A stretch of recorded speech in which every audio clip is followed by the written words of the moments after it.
سلام دوستان، امیدوارم که حالتون خیلی خوب باشه.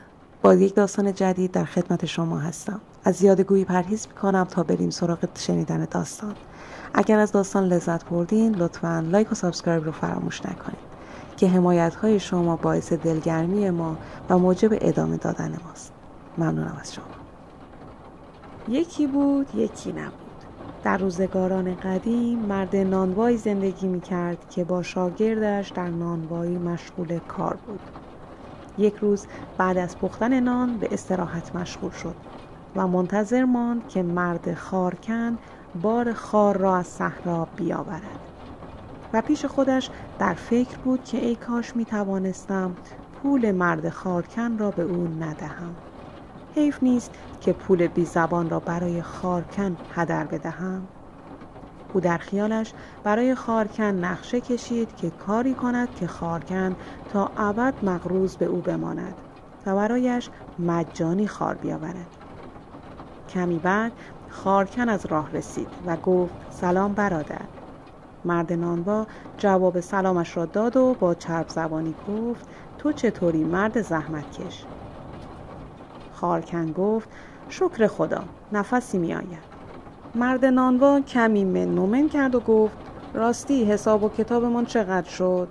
خارکن گفت 40 سکه. راستش را بخواهید همسرم سخت بیمار است. اگر می شود امروز تسویه حساب کنید. مرد نانوا گفت بسیار خوب. کارت که تمام شد پیش من بیا. مرد خارکن مشغول خالی کردن خارها به انبار شد و ساعتها کارش طول کشید. مرد نانوا که دلش نمی آمد 40 سکه به خارکن بدهد فکری به سرش زد. دخل نانوایی را باز کرد و سکه هایی که از صبح در آورده بود را درون کیسه ریخت و در دریچه قایم کرد و شاگردش را صدا زد و گفت بیا کارت دارم. شاگرد نانوا آمد و گفت با من چه کار دارید؟ مرد نانوا نقشه‌ای که برای خارکن کشیده بود را زیر گوش شاگردش زمزمه کرد. شاگرد چشمی گفت و رفت.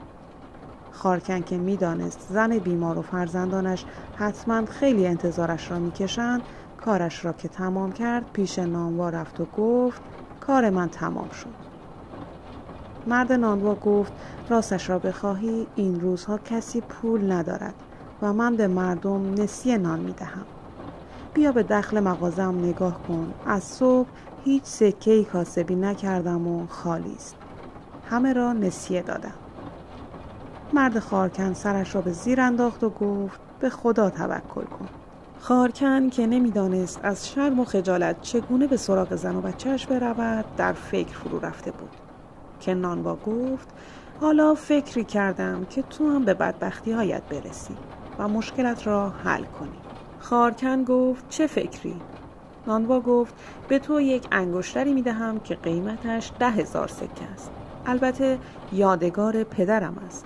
این را بگیر و ببر پیش کسی امانت بگذار و پول نقدی بگیر و زنت را درمان کن. مرد خارکن تا خواست حرفی بزند نانوا گفت حرفی نمانده. همین که گفتم را انجام بده. البته یک رسید به من بده. به هر حال این انگشتر ارزشش از پولی که به تو بدهکارم خیلی بیشتر است. وقتی 40 سکه را جور کردم برایت می آورم و انگشترم را پس می گیرم. مرد خارکن گفت توکل بر خدا. اگر تا اینجای داستان لذت بردید لطفاً لایک و سابسکرایب رو فراموش نکنید. انگشتر را با همان جعبه‌ای که در آن بود روی گاری دستیش گذاشت و گاری را به پشتش کشید و حرکت کرد. کمی که از مسیر حرکتش گذشته بود شاگرد نانوا همانطور که نانوا به او دستور داده بود پنهانی خارکن را تعقیب کرد و در جایی که خارکن حواسش نبود انگشتر را برداشت و فرار کرد. شاگرد نانوا به سمت نانوایی دوید و همانطور که با عجله می‌دوید روی پل پایش به مانعی گیر کرد و جعبه از دستش به زمین افتاد. در جعبه باز شد و انگشتر به رودخانه پرت شد. شاگرد که فکر می‌کرد اتفاقی نیفتاده و لحظه پرت شدن انگشتر را ندیده بود صندوقچه را گرفت و دوباره دوید. در بین راه با خودش گفت بگذار ببینم چه انگشتری است که اینقدر گران قیمت است. در صندوقچه را باز کرد و دید انگشتری در کار نیست. عصبانی شد و گفت ای نانوای حقه باز، جعبه خالی دادی تا من بدزدم و به من تهمت دزدی بزنی تا مزد کارگریم را ندهی؟ خیلی خوب، میدانم چه کار کنم. مرد نانوا که خیلی نگران شده بود با خودش گفت چرا این پسر نیامده؟ حتما انگشتر پدرم را دزدیده و فرار کرده. پس نانوا تصمیم گرفت همه چیز را به گردن مرد خارکن بیاندازد. به در خانه خارکن رفت و در زد. خارکن بیرون آمد. نانوا 40 سکه را در کیسه به خارکن داد و گفت بیا 40 سکت را جور کردم. برو انگشتر پدرم را بیاور. خارکن گفت چرا شبانه و چرا اینقدر با عجله؟ گفت پدرم را در خواب دیدم، از اینکه انگشترش را امانت گذاشتم ناراحت بود، برای همین سریع پولت را جور کردم. خارکن سرش را پایین انداخت و گفت شرمنده‌ام، انگشترت را گم کردم. نانوا که خیلی عصبانی شده بود فریاد کشید که من از تو نزد قاضی شکایت میکنم. صبح روز بعد آن دو به نزد قاضی فرا خوانده شدند. قاضی به خارکن گفت بگو ببینم، نانوا ادعایی میکند که انگشتری را به تو قرض داده، آیا این ادعا درست است؟ خارکن گفت بله قربان. قاضی گفت یا باید انگشترش را پس بدهی یا 10,000 سکه به او پرداخت کنی. و رو به نانوا گفت تو چرا در ازای 40 سکه انگشتری به این قیمت را امانت دادی؟ نانوا خودش را به مظلومیت زد و گفت او گفت زنش بیمار است، من هم از روی دلسوزی چنین کاری کردم. قاضی گفت اگر انگشتر تو طلای ناب و خالص باشد و سنگ‌های گرانبها هم داشته باشد باز هم 10,000 سکه نیست و این مبلغ نمی‌ارزد. نانوا گفت قربان این انگشتر ویژه است، اگر آن را در انگشت بگذاری در هیچ دریا و رودخانه‌ای غرق نمی‌شوی.